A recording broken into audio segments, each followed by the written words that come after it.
পরিস্থিতি যখন শান্ত হবে, সব শিশুর ফয়সালা যখন হবে, একজন আহ্বানকারী ডাকতে থাকবে, কে আছো রে রাতের মধ্যবর্তী নামাজ পড়েছ তথা তাহাজ্জুদ নামাজ। এবার যখন বলা হবে একেবারে অল্প কিছু মানুষ দাঁড়াবে, একেবারে অল্প থোড়া থোড়া কিছু মানুষ দাঁড়াবে কাল হাসরের ময়দানে। যখনই অল্প কিছু মানুষ দাঁড়াবে তখনই বন্ধু অর্ডার চলে আসবে, তোমরা যারা দাঁড়িয়েছো রে এই কনকনে শীতের মধ্যে শীতকে উপেক্ষা করে তাহাজ্জুদ পড়েছো, তোমাদেরকে ঘোষণা দেওয়া হবে তোমরা বিনা হিসাবে চলে যাও জান্নাতে। সরে সরে সুবহানাল্লাহ। খেয়াল করছেন বিষয়টা? এখন যুবক ভাই তোমরা আমাকে একটুখানি বলো, আমিও তোমাদের মতো যুবক ছিলাম, জীবনে মাঝে মাঝে বন্ধু গ্যাপ গেছে, না হয় প্রায় সময় আমি তাহাজ্জুদের নামাজও পড়েছি। 5 ওয়াক্ত নামাজ তো থাক দূরে বন্ধু, 5 ওয়াক্ত নামাজ তো মাস্ট বি, এটা কন্টিনিউ আমি ট্রাই করেছি। এরপরে বন্ধু তাহাজ্জুদের নামাজও পড়েছি। আমার গ্রামে একটা মসজিদ বন্ধু প্রায় 14 বছর বিনা পয়সায় গোলামি করেছি। আল্লাহ আমাকে দিয়ে গোলামি করিয়েছে। অসংখ্য হাজার হাজার স্টুডেন্ট বিনা পয়সায় বন্ধু নামাজ রোজা কোরআন তেলাওয়াত শিখাবার তৌফিক আমার আল্লাহ দিয়েছে। এরপরেও যখন কিয়ামতের দিনের কথা মনে হয় রে হৃদয় বন্ধু, হৃদয়টা বন্ধু উথাল পাথাল শুরু করে, কি হবে রে সেদিন, কে থাকবে রে আমার পাশে, আমি আমার প্রাণের নবীকে পাশে পাবো কিনা, আহারে কষ্ট কেমন করে সেদিন সইব রে। ফুলসিরাতের পর হবে 30,000 বছরের রাস্তা, হাসরের ময়দান কবর থেকে হবে 50,000 বছরের রাস্তা, কেমন করে অপেক্ষা করব বন্ধু। আমি তোমাদেরকে বলি রে কাল হাসরের ময়দানে তোমাদের জন্য বাহনের ব্যবস্থা হবে। নবীজি যখন মেরাজে যাইতেছিলেন, নবীজির সামনে যখন বোরাকানা হলো, আমার নবী কান্দে, আমার নবীর কন্দন দেখে আল্লাহ ডাক দিয়ে বললেন, জিবরাইল আমি আমার হাবিবকে দাওয়াত দিয়েছি। সূরা বনী ইসরাঈলের 15 নম্বর আয়াত, ও বন্ধু 15 নম্বর পারায় সূরা বনী ইসরাঈলের 1ম নম্বর আয়াত আল্লাহ ওয়াজ করতেছে, আমি আমার হাবিবকে দাওয়াত দিয়েছি, আমি তার চারপাশ বরকতময় করে দিয়েছি আমার নিদর্শন দেখানোর জন্য, আমি আমার হাবিবকে দাওয়াত দিয়েছি, কিন্তু আমার হাবিব কান্দে রে জিবরাইল জলদি করে জানো রে আমার হাবিবের চক্ষু মোবারক দিয়ে কেন এত আনন্দের দিনে যেন পানি মোবারক বিসর্জন দিচ্ছে। বলতে দেরি জিবরাইল প্রশ্ন করলেন, ইয়া রাসূলুল্লাহ, ইয়া হাবিব আল্লাহ নবী গো আপনি কেন কাঁদছেন? এবার আমার নবী একটা ডাক দিয়ে বলল, রে জিবরাইল আমার জন্য আজকে আবার আল্লাহ বরাত পাঠিয়ে দিয়েছে, আমি আল্লাহর সাথে আজকে দিদার করবো, সশরীরে দেখা করবো, কথা বলবো, আমার মালিকের সৃষ্টি সবগুলো আজকে আমি অডিট করবো রে। আল্লাহ রাব্বুল আলামিন আমার জন্য বোরাকের ব্যবস্থা করে দিল, আমাকে কথা দিতে হবে রে আমার গুনাহগার উম্মতগুলোর কবর থেকে কাল হাসরের দিন তাদের হাসরের ময়দান 50,000 বছরের রাস্তা হবে রে, আমার উম্মতগুলো কেমন করে তো রাস্তা বিচরণ করবে, অতিক্রম করবে। আমার আল্লাহ সঙ্গে সঙ্গে জিবরাইলকে জানিয়ে দিলেন, জিবরাইল তুমি জানিয়ে দাও আমি কথা দিলাম আমার হাবিবকে যারা জানের চাইতে বেশি, প্রাণীর চাইতে বেশি, সন্তান সন্ততি ঘুম খাবার সব কিছুর চাইতে বেশি ভালোবাসি, আমি সেদিন আমি আল্লাহ কথা দিলাম আমি ওই কাল হাসরের দিন ভয়ঙ্কর দিনে আমি তাদের জন্য ওই দিন হাসরের মাঝে আসার জন্য বাহনের ব্যবস্থা করব। এই ওয়াদা পাওয়ার পরে আপনার আমার প্রাণে নবী বন্ধু কি করেছে, বোরাকে সাওয়ার হয়েছে। এই কথা বলার মানে হলো, যুবক বুকে হাত দিয়ে বলো নবীকে ভালোবেসে কয়টা কাজ করেছো, করনি বেঈমানকে ফলো করেছো, তোমার ঈমানও নাই, তোমার আমলও নাই, তোমার কবর হাসর মিজান ফুলচেরাত কোনো কিছু নাই রে, এখনো সময় আছে, তুমি ওপারকে ভয় করো। কি করো? তোমরা মনে মনে চিন্তা করবে, বলো হুজুর গো আমি তো অনেক অন্যায় করে ফেলেছি, অনেক দুষ্টুমি করেছি, আমার অপরাধ কি ক্ষমা হবে? আমি তোমাদেরকে বলি আজকের পর থেকে যদি তোমরা একটুখানি চিন্তা করে চলতে পারো তাহলে তোমাদের জীবনের সকল গুনাহ মাফ হয়ে যাবে। জোহাইনা গোত্রের এক মহিলা ব্যভিচারের মাধ্যমে সন্তান ধারণ করলো, সন্তান যখন ধারণ করলো এর চেয়ে বড় জঘন্য পাপ আর হইতে পারেনি, না হইতে পারে? ব্যভিচারের মাধ্যমে যখন সন্তান ধারণ করলো, বাবা মেয়েটাকে নিয়ে কি করলেন, নবীজির কাছে গেলেন। নবীজি তাড়াতাড়ি করে বলছে আমার আরেকটু আলোচনা বাকি আছে। এবার নবীজি বললেন তুমি তোমার মেয়েটাকে নিয়ে তোমার বাড়ি চলে যাও, বাড়ি চলে যাও, তাকে যত্ন করো, লালন পালন করো, আদর যত্ন করো। যখন এই মেয়েটা সন্তান প্রসব করবে আমার কাছে আবার নিয়ে এসো। বন্ধু দিন যায় রে, রাত যায় রে, মাস চলে যায়, বছর চলে যায়, যাইতে যাইতে সময় যখন পার হলো, সন্তান প্রসব হলো। সন্তান প্রসব করার পরে মহিলাকে নিয়ে বাবা তার মেয়েকে নিয়ে আবার প্রাণের নবীর দরবারে চলে গেল। ইয়া রাসূলুল্লাহ, ইয়া হাবিবাল্লাহ, নবী গো, আপনার কথা মতো আমি আমার মেয়েটাকে নিয়ে হাজির হয়েছি। নবীজি আবার বললেন তাকে তার কাপড় দিয়ে শক্ত করে বেঁধো, তাকে বাধা হলো বন্ধু, তার জন্য গর্ত খনন করো। গর্ত খনন করা হলো, গর্তের মধ্যে বন্ধু তার অর্ধাঙ্গ গর্তের মধ্যে বন্ধু ফিল আপ করা হলো, গেড়ে দেওয়া হলো। গেড়ে দেওয়ার পরে বললো তাকে রজম পাথর মারতে থাকো, ওই পর্যন্ত তাকে পাথর মারতে থাকো যতক্ষণ না পর্যন্ত তার মরণ না হয়। এবার পাথর মারতে মারতে মারতে মারতে মারতে মারতে বন্ধু তার মৃত্যুবরণ করলো। মরণ হয়ে গেল রে, মৃত্যুবরণ যখন করলো, এবার সকল সাহাবী চিন্তিত হয়ে গেল। আমার নবীজি তো তাকে পাথর মেরে মারার অনুমতি দিল, তার জানাজাটা কে পড়াবে? কারণ আমার নবীর চাইতে বড় তো আর কেহ নাই।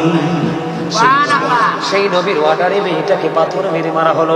এবার বন্ধু সবার পরে আবার চাইয়া দেখলো ওই নবীজি ওই মহিলাটার জানাজা পড়াই দিব। এত হাসতে সুবহানাল্লাহ, সুবহানাল্লাহ। আমাকে কি চাইলে আপনি আগামীকালকে আবার পাবেন? আমার জীবনে 2002 থেকে আমি আলোচনার মাঠে, আর 2024 সালে শেষের দিকে আপনাদের এলাকায় আসছি। বুঝতে পারেন বিষয়টা? আর হয়তো বা আসবো কিনা সেটাও জানি না। একটু কথাগুলো শোনেন হৃদয় দিয়ে। আমি মনে করি মাথায় আছে, মনে করি আপনাদের জীবনে পরিবর্তন আসবে। কি খেয়াল করেন, আমি কি বুঝাই? হাদিস শরীফ তো, এটা আমার বানানো কথা না।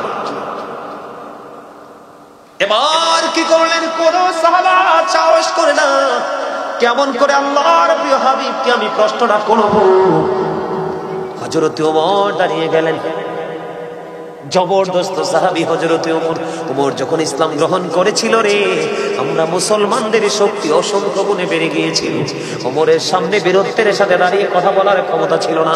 ওমর একটা ডাক দিলেন, ইয়া রাসূলুল্লাহ, ইয়া হাবিবাল্লাহ, নবী গো, জানতে বড় মনে চাই গো নবী, ও প্রাণের নবী, আপনি তো বললেন তাকে পাথর মেরে ধ্বংস করে দেওয়ার জন্য, ধ্বংস হয়ে গেল, আবার আপনি তার জানাজাটা পড়াই দিলেন। ইয়া রাসূলুল্লাহ, বুঝে আসলো না গো, জানতে চাই। আমার নবী আবার একটা ডাক দিয়ে বললেন, ওমর রে, এই মহিলাটার অন্তরে তো ভয়ে জন্ম হয়েছে, এই মহিলাটা আল্লাহকে এত বেশি ভালোবেসেছে, আমি নবীর প্রতি এত বেশি শ্রদ্ধা জন্ম হয়েছে, পরকালকে সে এত বেশি চিন্তা করেছে। এই মহিলাটা চিন্তা করে করে তওবা করেছে।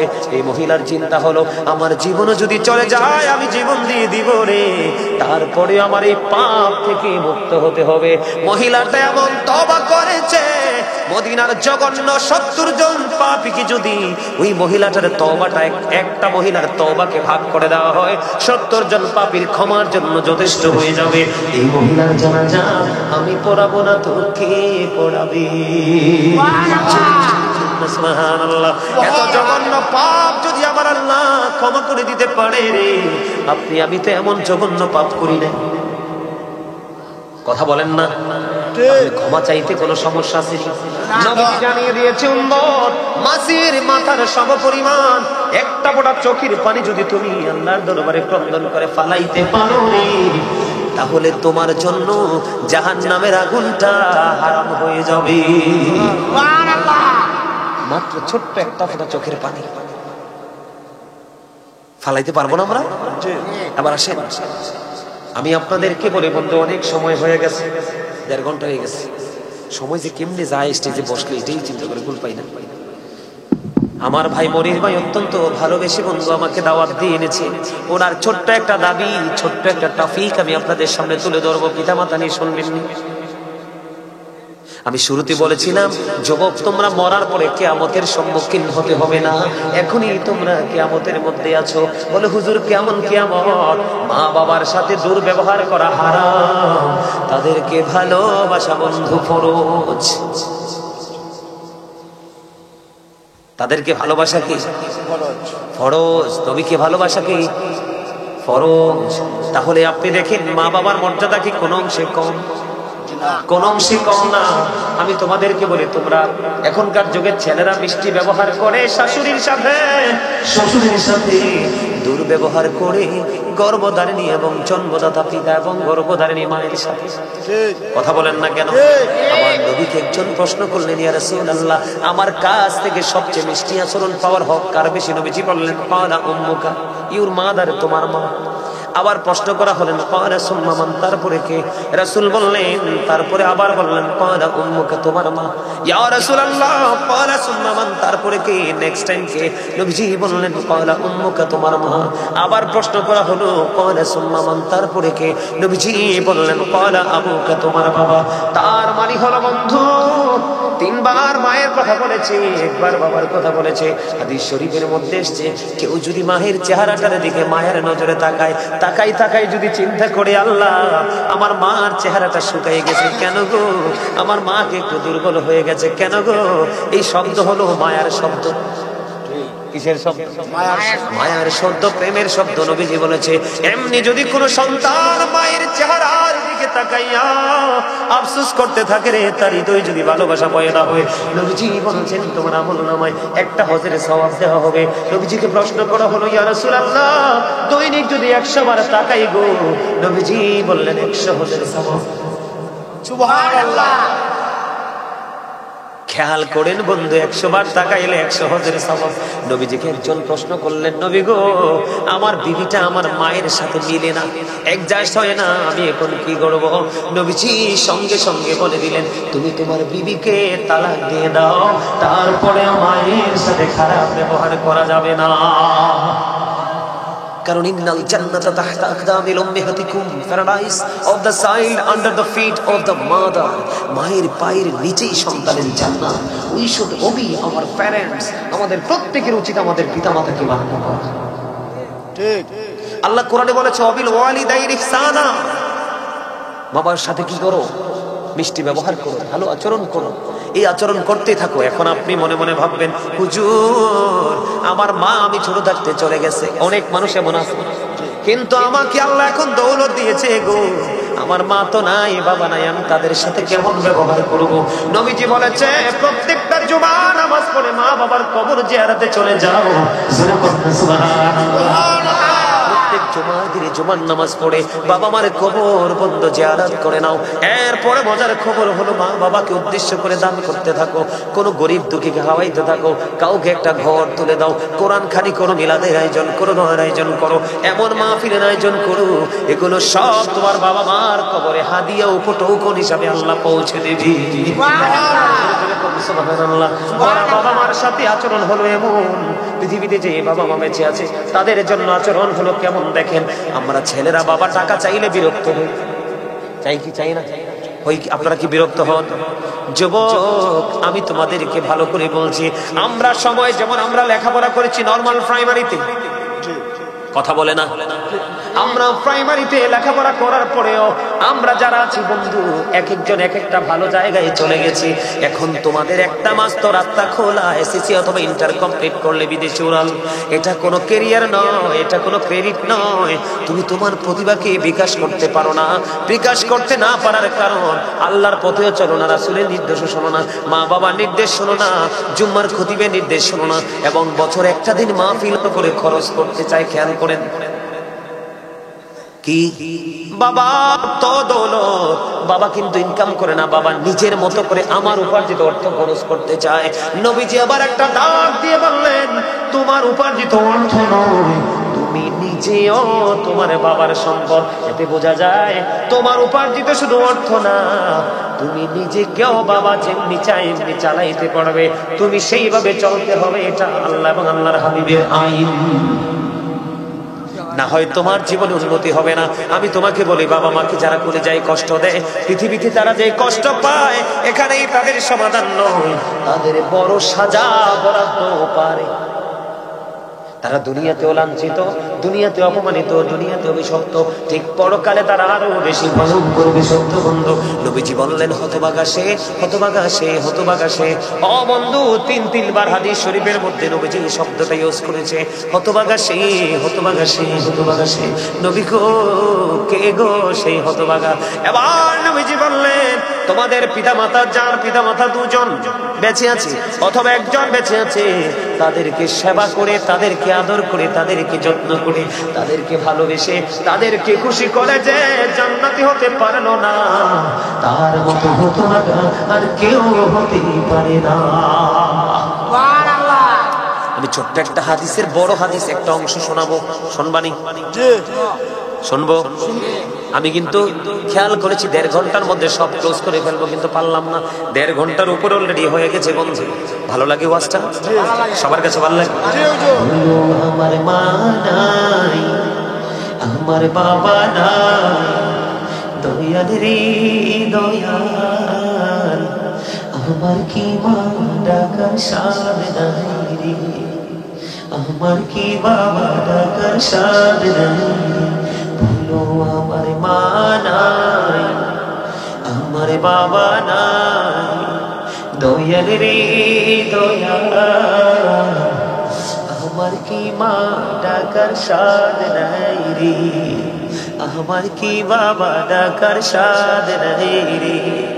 ঘরে যাইয়া সবাই দেখে মা জননীর বাবা যখন মাথায় হাতে ভুলে যাই শুধু মা নাই, আমার বাবা নাই, দয়াল রে দয়াল, আমার কি মা ডাকার সাদ নাই রে। বলেন শয়নে শোভনে শুধু মা, তোমার কথা মনে হয়, কতদিন দেখি না তোমার, ভুলে কি গেছো, ভুলে কি গেছো আমার, আদর সোহাগ মাগো আর কোথা পাবো, কারা চলে আমি নিজেকে জড়াবো, কার কাছে ধরবো মিছে বায়না, তোমার মতো কেহ নাই। আসেনি মার মতো কেউ? মা না থাকলে, বাবা না থাকলে, সারাদিন সারা রাত বাইরে থাকলে কেউ খবর। যতটুকু ভালোবাসা আছে পৃথিবীতে স্বার্থে, ঠিক কিনা? কথা বলেন না কেন? আমার ভুবন জুড়ে শুধু দুঃখ জ্বালা, কে আর পরাবে আমায় সুখের সে মালা, কপলে কে দেবে আর কাজলের টিপ, তুমি জেনে ধরায়, শয়নে স্বপ্নে শুধু মা, তোমার কথা মনে হয়। জোর কন্যা মারহাবা, মারহাবা। আমার কথা মনে হয় না? হয়। আপনারা বলি, আপনারা আজকে যারা অপারেটর মাইক নেন তাদের কাছে আপনি যা কথা তার চেয়ে একটু হাদিয়ে বেশি দিবেন, আমি খুশি হব। বলছি যে আমার প্রধান বক্তা বললেন সাউন্ড ঠিক আছে, তাহলে শুধু ঠিক না, সাউন্ড 200% ঠিক আছে, আলহামদুলিল্লাহ। এই কারণে আমি দেখতেছেন না আলোচনা করতেছি অনর্গল ভাবে, আমার কোনো ক্লান্তি নেই। আমাদের বক্তাদের সবচেয়ে বড় খোরাক হচ্ছে এই সাউন্ড। আলহামদুলিল্লাহ বলেন। আলহামদুলিল্লাহ বলেন। আলহামদুলিল্লাহ। ও যুবক বন্ধু, আলোচনাটা ক্লোজ করে দিচ্ছে, একটুখানি খেয়াল করো। সর্বশেষ আলোচনা হযরতে জুরাইজ নামে বন্ধু, আমার দিকে তাকাও, এটা বুখারী শরীফের হাদিস। হযরতে জুরাইজ এমন একজন আল্লাহওয়ালা ছিল, বুজুর্গ ছিল রে। মানুষের ভিড়ে তিনি আমল করতে পছন্দ করতেন না। আমরা যেমন জামাতে নামাজ পড়ি না, আমল করি না, আজকে যেমন একত্রিত হয়েছে এমন হয় না। অনেক বেশি আল্লাহওয়ালা যারা বুজুর্গ, তারা মানুষের সামনে আমল করে মজা পায় না, তারা গহীন জঙ্গলে চলে যায়। জানেননি আপনারা? হযরতে জুরাইজ তিনি কি করলেন? আমার দিকে তাকান, এটা করে বন্ধু শেষ করে দিব, সবাই আমরা একসাথে বের হয়ে যাব। তিনি একটা দূর মানুষ থেকে, লোকালয় থেকে দূরে একটা হুজরা বানালেন। ওই হুজরায় তিনি বসে বসে তিনি ইবাদত করতেন, আমল করতেন। বন্ধুরে আমার, একদিন হযরতে জুরিস তার হুজরার মধ্যে, হুজরাটা ছিল বন্ধু মাটির, খেয়াল করো, বিরক্ত হইও না, শিখে যাও। হুজরাটা ছিল বন্ধু মাটির। একদিন জুরিস নামাজরত অবস্থায় বন্ধু এই হুজরার মধ্যে, এবার কি করলেন, এই নামাজরত অবস্থায় জুরিজের মা এসে ডাকছে, বাবা গো বাবা। কি তাবারক আছে? জি আছে। মাশাআল্লাহ, যাতে একটু তাবারক নিয়ে যাই না, আমি একবার শেষ করে ফেলছি। খেয়াল করেন বিষয়টা কত গুরুত্ব মা বাবার। জুরিজ নামাজরত অবস্থায়, খেয়াল করেন, এদিক দিয়ে মা ডাকছে, বাবা গো আমি এসেছি দেখা করতে, দেখা দাও। জুরিজ আল্লাহর সাথে কথা বলতেছেন, লাগো আমি কি নামাজ পড়বো নাকি মায়ের সাথে দেখা করবো? সর্বশেষে তিনি সিদ্ধান্ত নিলেন যে আমি নামাজটা শেষ করে মায়ের সাথে দেখা করবো। কিন্তু নামাজ শেষ করে বাইরে এসে দেখে মা নাই, মা চলে গেছে। আজকে চলে গেল বন্ধু, পরের দিন আবার মা আসলেন। এবার আয়েশা দেখে আজকেও বন্ধু জুরিস নামাজরত অবস্থায়, মা ডাকে আজকেও দেখা দিল না। নামাজ শেষ করার পরে বাইরে এসে দেখে আজকেও মা নাই। 2 দিন চলে গেল বন্ধু। তৃতীয় দিন আবার ডাক দিলেন বাইরে থেকে এসে মা, মা ডাকে, বাবা গো আমি এসেছি দেখা দাও। আজকেও জুরিস নামাজ পড়তেছে বন্ধু, মায়ের সাথে দেখা করবে নামাজ শেষ করে। নামাজ শেষ করার পরে বন্ধু চাইয়া দেখে রে, আজকে জুরিজের মা আজকেও নাই। এক এক করে 3 দিন আসলো ছেলে নামাজ পড়ে, মায়ের সাথে দেখা দিল না। এবার জুরিজের মা যাওয়ার সময় বলল, আল্লাহ এক এক করে 3 দিন মা ছেলের সাথে দেখা করতে আসলো, ছেলেটা দেখা দিল না, তাকে বেশ্যা মহিলার মুখ না দেখাইয়া মরণ দিও না। ওমা নাউজুবিল্লাহ বলেন না কেন? নাউজুবিল্লাহ। ছেলে কি করে? নামাজ নামাজ পড়ে। মাকে বকা দিছে? কথা বলেন, মাকে বকা দিছে? মাকে বকা দেয়নি, মাকে কোনো কটু কথা বলেনি, শুধু নামাজ পড়তেছে। মায়ের কলিজায় আঘাত লাগছে। এক এক করে 3 দিন আসলো, দেখা হলো না, মা ব্যথা পাইছে।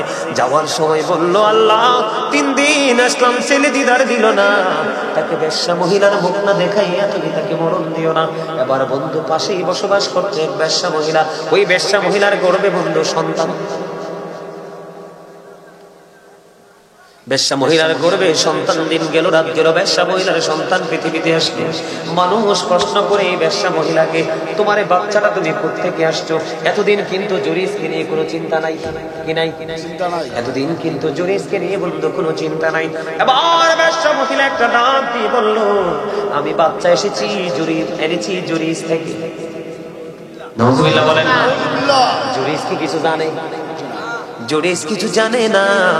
আমি বাচ্চা এনেছি, বেশ্যা মহিলা বলতেছে জুরিস থেকে। আবার মানুষগুলো পাগল হয়ে গেল, জুরিজের উপর আক্রমণাত্মক আচরণ শুরু করলো। তার মাটির হুজরাটা বন্ধু ভেঙে ফেললো, টেনে হেসড়ে বন্ধু তাকে জুরিসকে হুজরা থেকে বের করলো, মারতে শুরু করলো। এবার সরল মন আল্লাহওয়ালা জুরিজ একটা ডাক দিয়ে বললো, তোমরা বলো না আমার অপরাধ কি? তোমার অপরাধ হলো তুমি বেশ্যা মহিলার সাথে মেলামেশা করেছো, অবৈধতার করবে বাচ্চা এসেছে। এবার আল্লাহওয়ালা জুরিজ একটা ডাক দিয়ে বললো, বন্ধু মাঝখানে একটা কথা বলি, মায়ের বদদোয়া কবুল হইছে নি? জুরিস কি জানে কিছু? দেখছে বেশ্যা মহিলা? দেখেও তো নাই। আর এতদিন কিন্তু বেশ্যা মহিলারও জুরিসকে নিয়ে কোনো ইন্টারেস্ট নাই। এবার জুরিস আর সহ্য পারলো না, জুরিস বলল, আমাকে একটু পানি দাও। পানি দেওয়া হলো। উঁচু বানাইয়া বন্ধু একটুখানি নামাজ পড়লেন। নামাজ পড়ার পরে এবার এলান করে দিলেন, তোমরা ওই বাচ্চা কোথায় আমার সামনে নিয়ে আসো রে। ও বন্ধু, বাচ্চাটাকে জুরিজের সামনে নিয়ে আনা হলো। আনার পরে ছোট্ট বাচ্চাটা, অসংখ্য মানুষ বন্ধু একত্রিত হয়েছে দৃশ্যটা দেখার জন্য। ওই জুরিস একেবারে মাসুম নবজাত শিশু, ওই শিশুটার পেটটার উপর হাতটা রেখে বলল, বাবু বলো না তোমার বাবাকে। ওই ছোট্ট বাচ্চার আল্লাহর কুদরতি জবান থেকে বন্ধু, আল্লাহর কুদরতি জবান থেকে বন্ধু, আল্লাহর কুদরতে বন্ধু ছোট্ট বাচ্চার জবান খুলে গেল। এই ছোট্ট বাচ্চা দেখিয়ে দিল, ওই রাখাল আমার বাবা। জোরে জোরে বলুন না সুবহানাল্লাহ। বেশ্যা মহিলা মেলামেশা করছে বন্ধু রাখালের সঙ্গে। কার সঙ্গে? রাখালের সঙ্গে রে। বেশ্যা মহিলা যোগাযোগ করেছে বন্ধু, জেনা করেছে রাখালের সঙ্গে। দোষ দিয়েছে কার? জড়িয়েছে। তার কারণ হলো মায়ের অভিশাপ কবুল হয়ে গেছে। যেই জড়ি যত বড় আল্লাহওয়ালা, এত বুজুর্গ, যার হাতের ছোঁয়ায় ছোট্ট বাচ্চার জবান খুলে যায়, যার হাতের ছোঁয়ায় সে তার বাবাকে আইডেন্টিফাই করতে পারে, এমন আল্লাহওয়ালা হওয়ার পরে যদি মায়ের অভিশাপ লেগে যায়, তোমার আমার তো হদিসই থাকবে না। ঠিক থাকবে? আমার কথা শুনে থাকবে? জি না। হদিস কি থাকবে? থাকবে না। আমি আপনাদেরকে বিনীতভাবে অনুরোধ করব, বাঁচতে যদি চান, ওই যে বলেছি আল্লাহ আমাদেরকে সুন্দর করে বানাইছে কি দিয়া? আল্লাহ রাব্বুল আলামিন আমাদেরকে সুন্দর করে বানাইয়া সুন্দর রাস্তা দিয়েছে, সুন্দর নবী দিয়েছে, পথের দিশা দেখানোর জন্য। ঠিক না ভাই? ঠিক। ঠিক সেই পথে যদি হাঁটতে পারেন, তাহলে দুনিয়া, আখেরাত, কবর, হাসর, মিজান সব নিয়ামত হয়ে যাবে। আবার যদি আল্লাহ কখনো কবুল করে কোথাও দেখা হয়, আবার নতুন কোনো বিষয় নিয়ে আপনাদের সামনে এসে হাজির হয়ে যাবার। যদি দেখা না হয়, অনলাইন আছে, আপনার জীবনে যত বিষয়ের প্রয়োজন প্রত্যেকটা বিষয়ের উপর আলোচনা শুনতে পারবেন। আল্লাহ আমাদের সবাইকে ইমান ইসলামী জিন্দেগি দান করুন, সকলের জন্য আমিন। আমার আলোচনা যদি কষ্ট পেয়ে থাকেন, আল্লাহর হস্তে ক্ষমা করে দিবেন। যদি ভালো লেগে থাকে, আমার কথাগুলোর উপর ভিত্তি করে আমল করার চেষ্টা করবেন। আমি একটু জিকির করব, কিয়াম করব। আপনারা কিয়াম করেন না? জি জি। কিয়াম কেউ যদি বলে বেদাত, এটা শুনবেন না। কারণ আল্লাহ বলেছেন অত আজিরহু অত আকিরহু, আল্লাহ বলেছেন help him and respect him.